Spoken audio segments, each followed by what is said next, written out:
Hello, everyone. Welcome to week, I think this is week 7. Yeah. How exciting that is. Um, you have this week and next week, and then you're done with this course. Yay, right?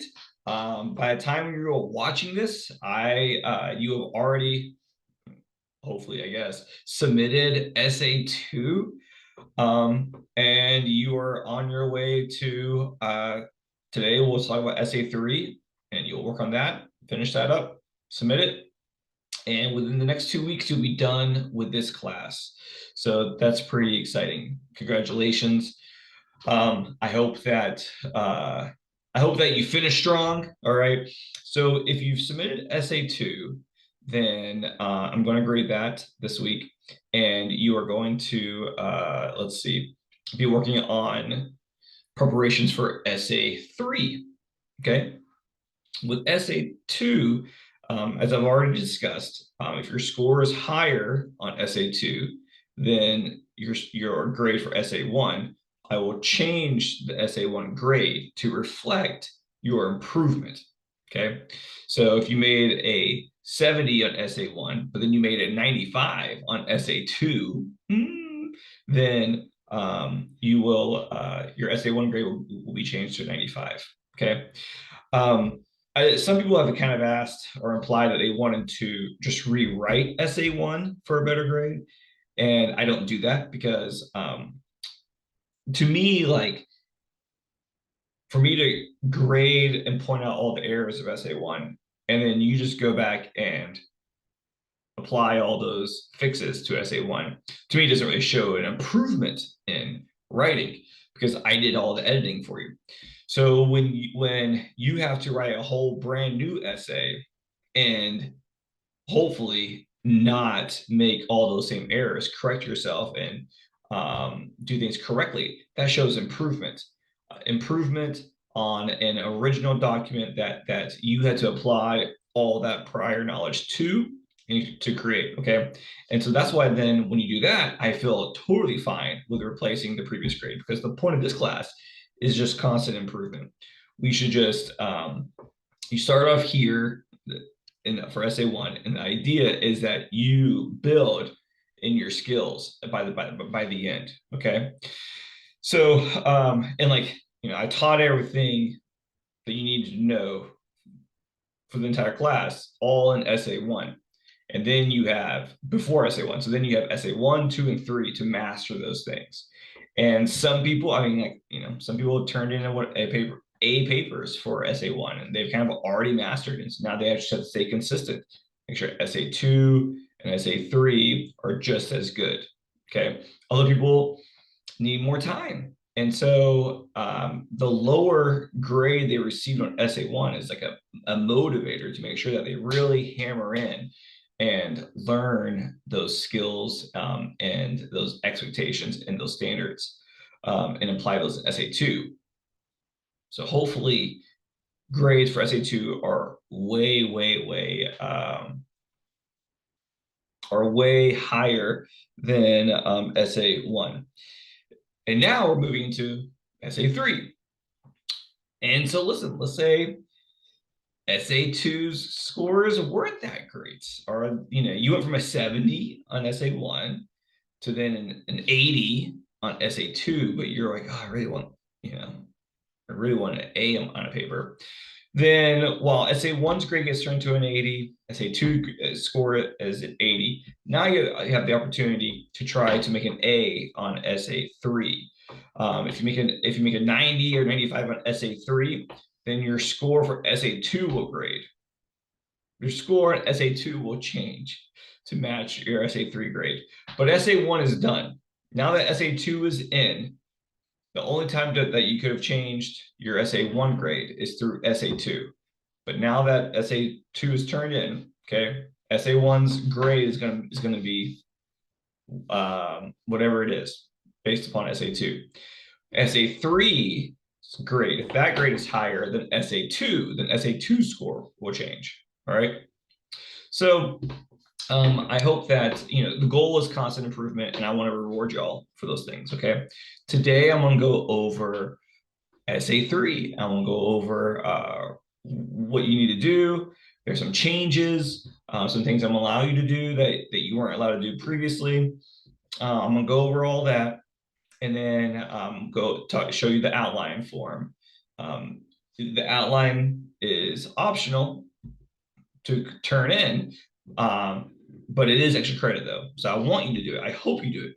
I hope that you take the initiative to say, hey, listen, everything needs some extra credit. So I'm going to go ahead and do this outline, because everyone should do the outline. And as I'll discuss later on, the outline, your SA3 still has to follow that outline. Whether or not you actually create the outline, it needs to follow exactly what I go over. Okay. So let's make sure we pay attention to that.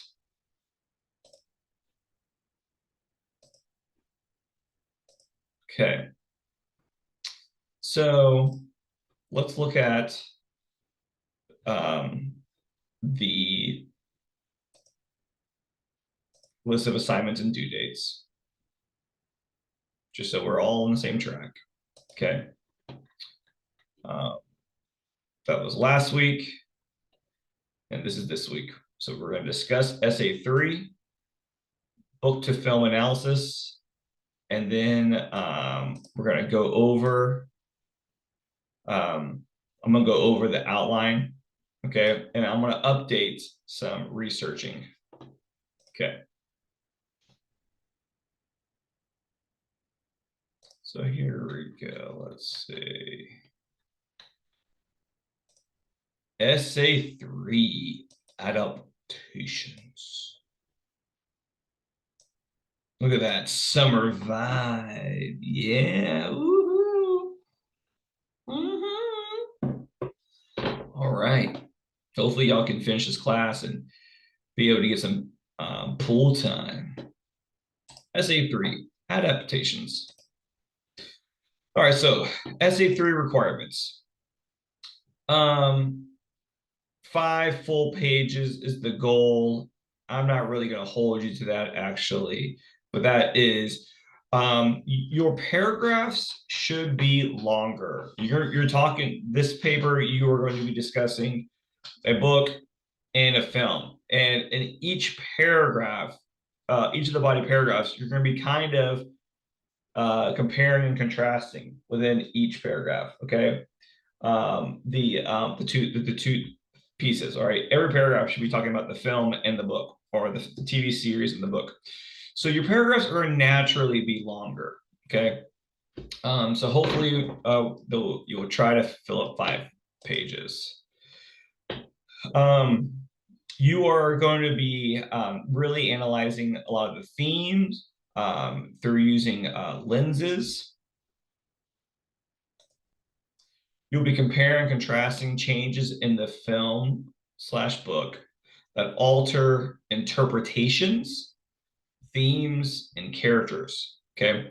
You won't be talking about all those things, but I want you to be, you're going to be finding things that are different and things that are similar, but not everything that's different, everything that's similar. You're going to be still just focusing on one or on 2 particular things from the book and film. All right. This is not an entire article. This is not an entire book that you are writing. You're writing a paper. And so you are not talking about everything that's different or similar, because that would create a very shallow paper. And so, you mass quantity, low quality. We're just focusing on 2 things, and that way you can talk about them extensively. So if you just compare and contrast parts of the book and novel without analyzing the deeper significance of these changes, then you'll lose significant credit. So you're not cataloging and listing all the changes and similarities. Okay. We're picking 2 things that you think are important changes or very important similarities and discussing them. You will need to integrate into your essay a critical lens or philosophical perspective discussed in unit 1 or 2. Oops, I missed the end. Yeah, so you are going to pick one of the critical lenses that we have already covered, or philosophies. If you want to go back to existentialism or stoicism, okay, and you're going to relate those to the theme, as you'll see in a moment. So like this is really not much different than the other things. Essay one was about literature, a short story. Essay two was about a film, and now essay three is about the combination of both. You're going to need to have 5 sources on your works cited page. 2 secondary sources apply to the analysis. So, like 2 secondary sources that talk about the differences in the characters or themes or interpretations. Okay. 1 secondary source on what makes a good adaptation. You're going to have a whole paragraph about adaptations and essentially whether this is a good adaptation or not. Okay. And then you'll have your 2 primary sources, the book and the film. So you're really only having 3 outside sources. On your works cited page, you should have at least 5. You can have more sources if you want. Okay. If you want to throw in, a quote in the introduction, if you want to throw in a quote in the conclusion, all right. But like those quotes that you pull that you throw into the introduction and conclusion, they need to be extra. All right. Your secondary sources really need to be in the body paragraphs, like these like required minimum. And then if you want to find an additional quote or so, a 6th source, you can, that's fine if you want to add in a little flair for your introduction. Okay. But for the most part, though, I'm really only requiring 5 sources because 3 of them are going to be used in the body paragraphs, and then the other 2 is literally just the book and the film. Okay. So this is the type of analysis that you're going to be doing for JAWS. All right. I don't know. Hold on. Let me just. I feel like some of you might still might be confused and be like, "What?" So before I go into an example, let me just show you the outline, the way your paper is going to flow, just so you understand. I want to move this slide up. Here we go. Okay. So like this is the way your essay is going to be developed. All right, this is how I want your essay to flow.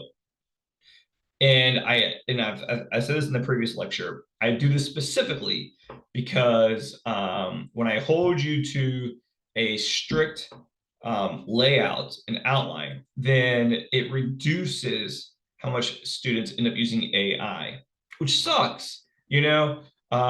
Before I would let students kind of develop their own kind of way that they want to write their papers, how they want to do it. Before ChatGPT started becoming a more common trend.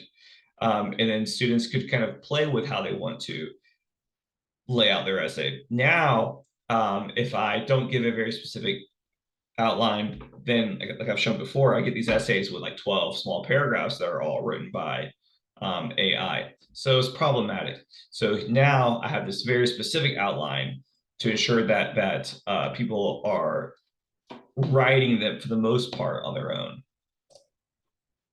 So you're going to begin with your introduction. It's just 1 paragraph. In your introduction, you're going to discuss what is the book or film, book/film/series you read and watched. And these are some things you talk about. Does the series have the same name as the book? If it was a series, how many episodes are there? What is the basic plot of the story? Is it popular, well known? Maybe some other interesting facts about it.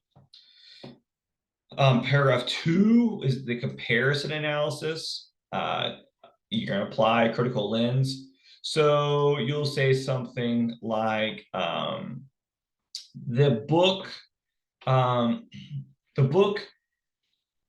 is in the film both capture the feminist elements of the main character.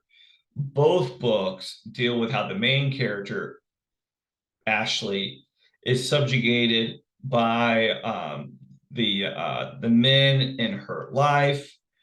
In the book, blah blah blah blah. While in the film, it's similar because blah blah blah blah blah blah blah. All right. So you apply a critical lens to your comparison analysis. Okay. And you talk about how it's similar, or both of them have deal with an existential crisis. Both the film and the book address the economical inequalities that the character faces, or that the theme of the book showcases. All right. So critical lens and how it's similar in both the book and the series. All right. And then that's specifically seen in this character or this theme. And then paragraph 3 is a contrast. All right. And again, a critical lens. So, like, you don't have to talk about the same critical lens in both of them. Actually, you shouldn't. There should be a contrast. The film and the book deal with, let's see, you can do psychoanalytical lens. All right. The book focused much more into the psychology of the character and emphasized the negative aspects of the character's depression or psychological issues, while the film mostly ignored the psychological conditions of the main character. Okay. Or while the book had a more the main character in the let's see here. You say something like, okay, the film seemed to create much more of a Christian religious interpretation of the theme and pushed more of a biblically based lesson than the book did. The book had very little Christian imagery in it, but the film really utilized these crosses in the background, imagery of halos, and combinations of red wine and bread, and all this type of Christian imagery. Okay, so like you can do a religious, moralistic analysis, all right? So you want to have a contrast. You want to find, or maybe how the characters have changed. The book is more tries to highlight much more of a racial difference between the experiences and lives of the characters, while the book the film downplayed the racial tension. Okay, so you want to apply a philosophy or critical lens in the contrast. What is something that the book did that the film did not, or vice versa? What is something that the film did that the book did not do? Okay, and then adaptation discussion. Your fourth paragraph, or oops, look at that, man! I tell you what, this is fourth, and this is fifth. There we go. All right, adaptation discussion. In your opinion, what makes a good adaptation? So you're going to talk about adaptations. You're going to find a quote from an outside source, from a critic, about what they think about adaptations. And then you're going to discuss whether or not you think this was a good adaptation or not. Did the filmmakers do a good job or bad job adapting the book into a film or TV series? All right. In your opinion, is the film a good adaptation? All right. And then conclusion, the last paragraph is, which one did you like better and why? What did you enjoy more? Okay. So paragraphs 4 and 5 are first person. They are personal. Okay. 1, 2, and 3, and like I don't really care if you write some of it in a first person, 1, 2, and 3. It can be personal. You can have your personal voice. That's fine. But 4 and 5 definitely need to be first person. Okay, and what you think, in your opinion. Okay. All right. So So I think to me, like 1, 2, and 3 should be more like objective. Um, just whether or not you agree with it or not, this is what you notice. You notice the similarity. Whether or not it's good or bad, that's you know, here's the similarity. Here's the contrast, whether it's a good or bad contrast, whether you liked it or not. But then down here, 4 and 5 is when you really can discuss like what you liked about those things. Like if you noticed that the contrast, the book you read has a lot of moralism and real strong theme that the author is really trying to teach people, but the film leaves a lot of that out and just keeps it more of a story, right? In your conclusion, you can reference back to this contrast and say, I really liked the book much better because I felt like I wasn't just reading a story, I was like being taught something, which I feel is left out in the film. And so I think that the book really is more beneficial to read because of this, blah, blah, blah, blah, blah. Okay. So in your conclusion, you can reference back to something that you mentioned earlier on to then talk about your personal opinions about why you think that makes the whole thing better or worse. All right. So this is what you're doing in your paper. 5 paragraphs. And also listen, I'm limiting to 5 paragraphs because the final paper I have to grade them in like really fast. The school, especially the English department, they like pretty much class to end on, last day of school, last day of class was Sunday, and they want final grades by like Wednesday. It's a very fast turnaround. It's annoyingly fast. So if you turn in essays that are longer than 5 paragraphs, that really puts me in a bind of having to get these essays graded in a short amount of time, but then having these like long essays. All right.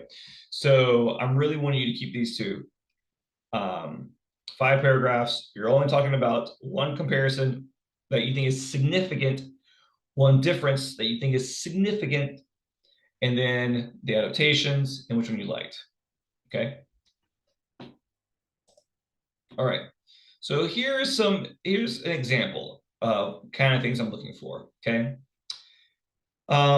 Jaws versus Jaws. Jaws the book versus Jaws the film. All right. Jaws was published in 1974. Boom. That's the original cover. Okay. And then Jaws, the film, came out a year later by Steven Spielberg. That's the movie poster. It very much borrows from the original. Okay. Um, Comparison. So for my comparison paragraph, I can write about how I can apply sort of a Marxist anti-capitalism analysis of the film and the book. Okay. Film and novel can both be interpreted through a Marxist lens about the problems with capitalism. The shark represents how capitalism doesn't care about human lives. And when a society is founded on the idea of consumption and competition, that many people will fall victim to this capitalistic dog eat dog world. The mayor is only focused on the revenue pulled in by tourists coming to his town for summer vacation, while he doesn't care at all about their safety. All right. So this is my comparison between the two. But they both have this anti-capitalistic Marxist theme to them. All right. And so, but I need a secondary source. All right. So like I have my original interpretation. Like this is what I felt already about the two of them. So now I need to find a source, all right, for them, for this argument. Okay.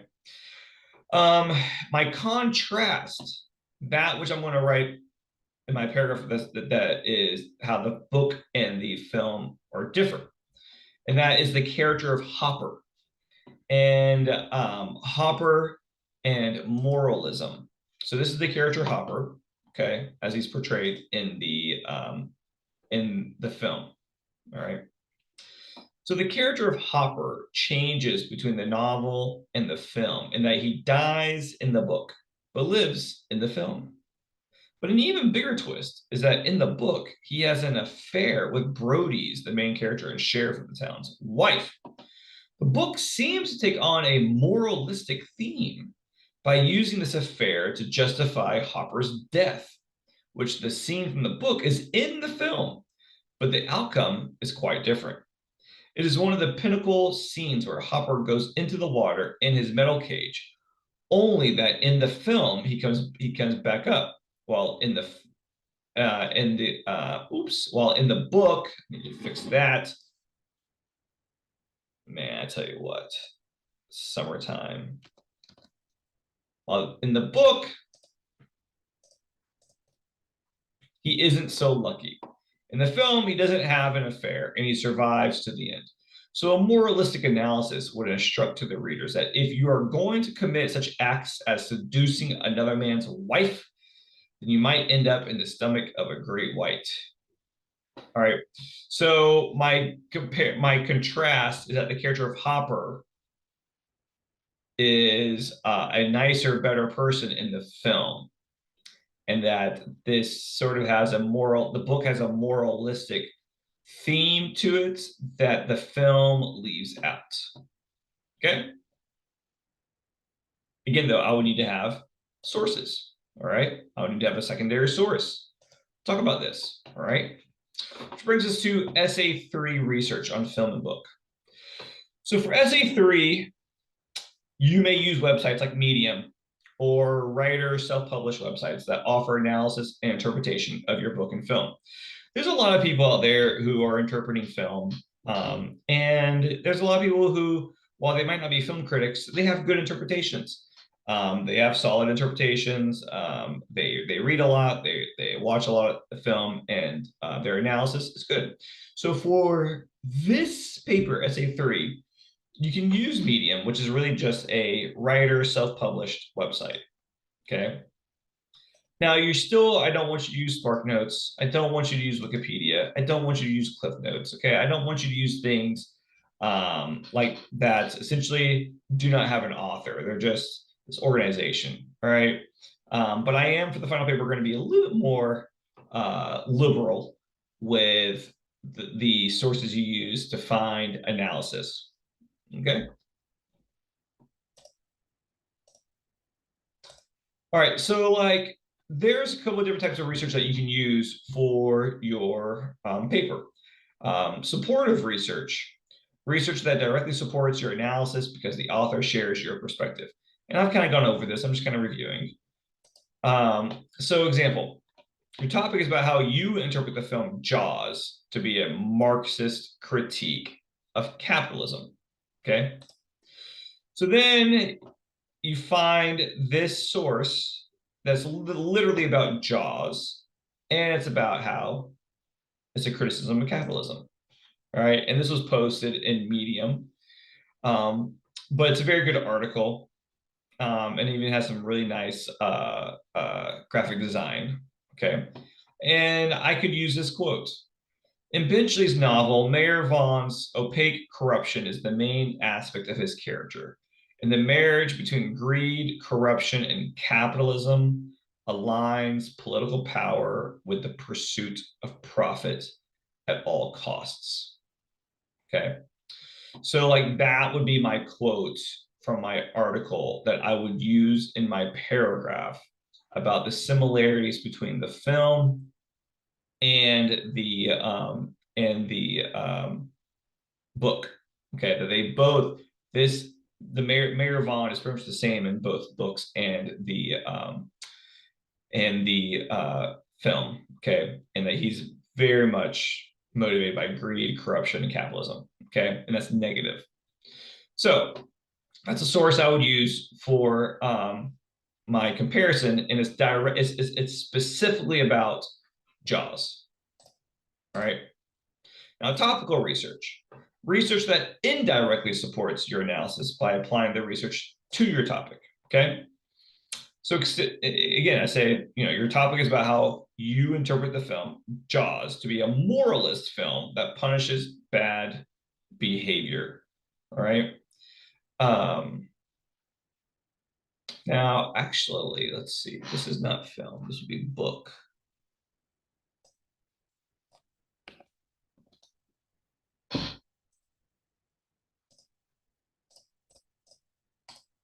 All right. So I find this article that's why horror movies are good for you. All right. Now, this is about horror movies in general. This is about uh, films, but the criticism for, or I'm sorry, the interpretation can still be applied to books as well, because like that's a book. That was a book first. This Jaws was a book first. Pennywise, this was a book first. Um, The Shining, this is a book first. Let's see, are there any other that I can recognize? Candyman was actually based on a book first. All right, by Clive Barker. All right. So this is the article why horror movies are good for you. Here's a quote. Horror films function as cautionary tales, strongly suggesting that what goes around often comes around. Okay. So this quote, even though it's about horror movies in general, can be applied to my analysis of Jaws, the book, because in it still has this idea of what goes around often comes around. And Hopper in the book seduces a married woman, which happens to be the main character's wife. All right, and that's very bad. So because he does that, he gets punished in the end by dying. Okay, so this is topical research. It's about I'm applying this source to the interpretation of my book. All right. Okay. Then we have what makes a good adaptation. And is this one of them? Okay. Find an article that discusses adaptations. It doesn't have to discuss, again, it does not have to discuss your book or your film specifically. Okay. It should just be discussing. It can be talking about a completely different text, but then make a general comment about adaptations. Apply what the article says about good adaptations. Write an argument critiquing the film. Is it a good adaptation or is it a bad adaptation? You do not have to agree with the quote you use. Okay, so like the quote you pick doesn't have to share your opinion. You can actually talk about the opposite of that quote. All right, you can disagree with a quote, which is fine. This paragraph should be first person. This is your opinion. Example. So let's say I am writing a paper, okay, on Little Fires Everywhere. Okay, I'm writing a paper on Little Fires Everywhere, the book, and how it was adapted by Hulu. All right. After Hulu premiered its adaptation of Little Fires Everywhere, the author of the book, Celeste Ng, gave an interview to Cleveland Magazine, the city where this story takes place, where when asked about how she felt about her book being adapted, she said, "What I was really concerned with was not that they faithfully reproduced the book beat for beat. In my experience, the most successful adaptations aren't necessarily the most faithful.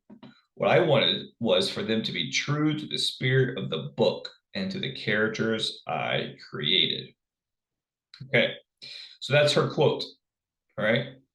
Ing goes on to say that she felt Hulu achieved this, but I disagree. I felt the book and the series were way too closely aligned, so much to the point that it made the show boring. There was very little in the sense of blah, blah, blah, blah, blah. Okay.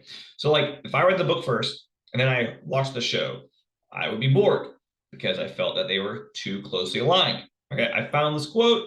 She says that she didn't necessarily want them to be reproduced beat for beat, but that true to the spirit of the book. Okay. So, this quote is supportive research in a sense that it's by the author of the book and it's about adaptations. Okay, but I disagree with her though.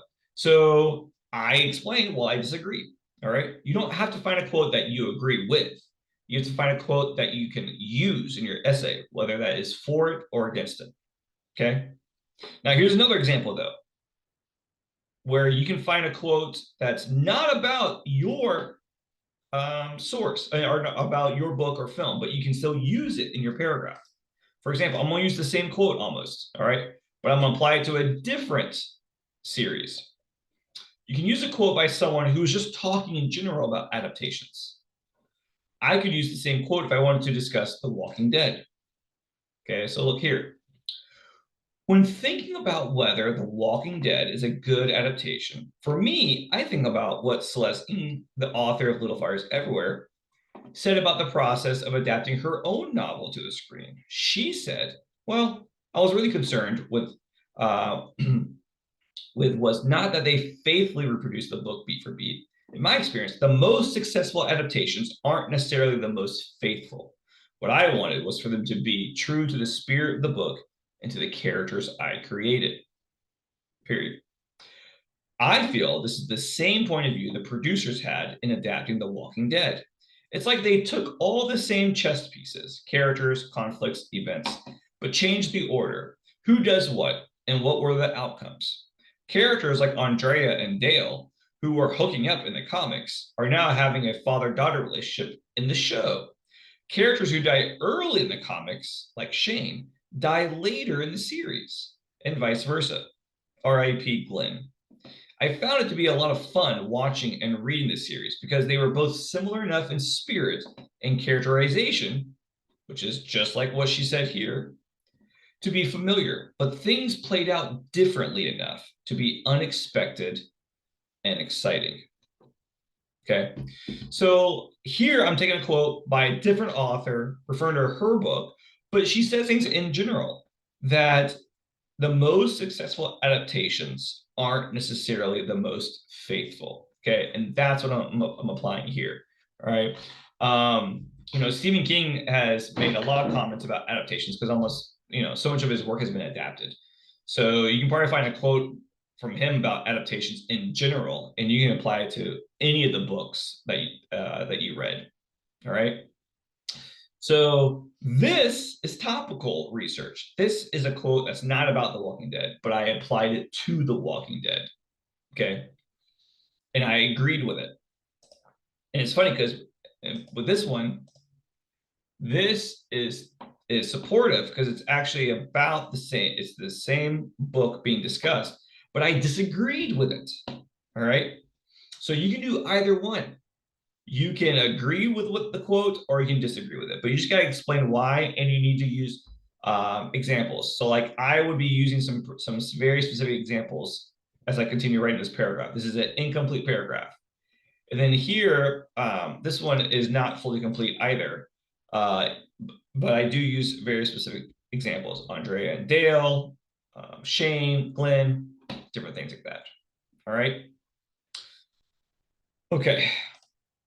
So dates, outline, extra credit. You're still, I'm gonna post the outline. If you even noticed, I mean, this pretty much is parts of my outline. This is an example of my adaptation paragraph. This is the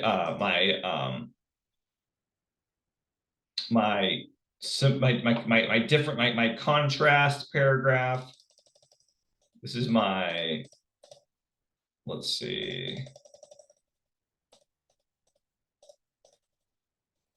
This is my similarity paragraph, okay, with my quote. All right, that's my similarities research. All right, so this goes through my outline. This literally this is all three of my body paragraphs. My comparison, my contrast, and my adaptation. Okay, that's due July 8th. And that'll be those will be extra credit. I'll be reading through it.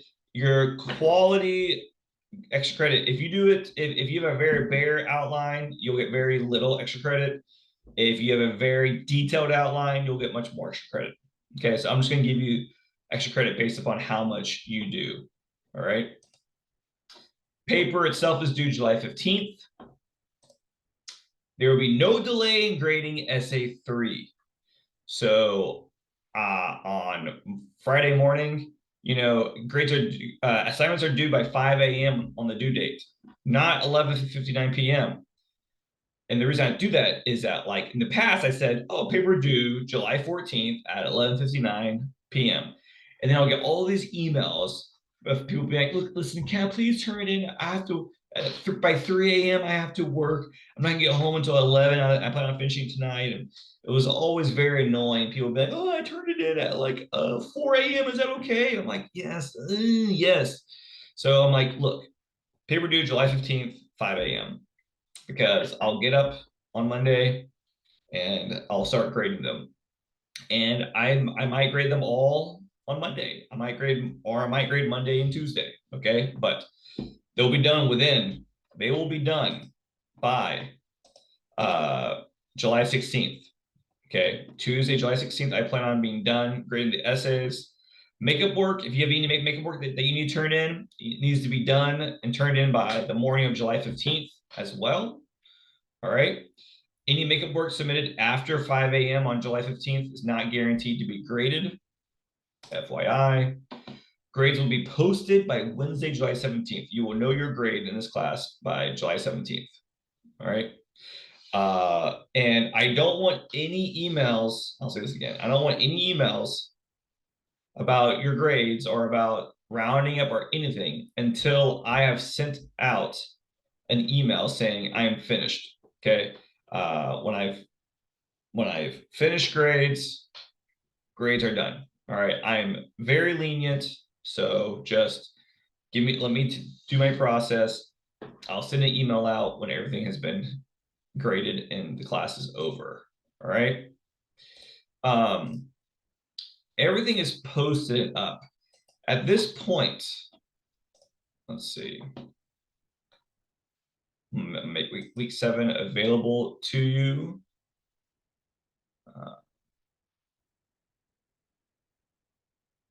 Let's see. Make available. Make unavailable. No. Okay. I'm gonna make all this available so that way. Oh, here we go. Nope. All is good.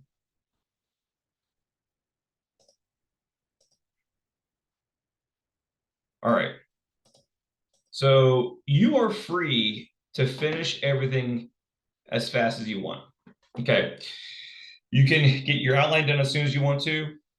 And if you want to do your outline for extra credit and do your essay all during week 7, you can do it. If you're like, look, I made an A for essay 1. I feel pretty good about essay 2. I'm just going to go ahead and do all of this and turn it in. Cool. What you can do is, because by the time you're watching this, I have not graded essay 2 yet at all. And I don't plan on getting grades back for essay 2 until Friday. Okay. Sorry, I'm going slow this week. But you could go ahead, if you want to try to finish everything as soon as you can go ahead and this week, even before you get essay 2 back, you can do your research and write essay 3. And then wait till you get back your graded essay 2. And then look over all the comments, look at everything you did that was incorrect, and make sure that you don't make those same mistakes on essay 3. And so then you can go write your paper and then just edit essay 3 once you get back essay 2. And then once you're like, look, I'm good. I made an A on essay 2. I didn't make any of these errors on essay. I know for a fact on essay 3 that I'm doing everything the same way I did on essay 2. And then you go ahead and submit it. And once you submit essay 3, you're done with the class. Essay 3 is the last required assignment. The outline is not required.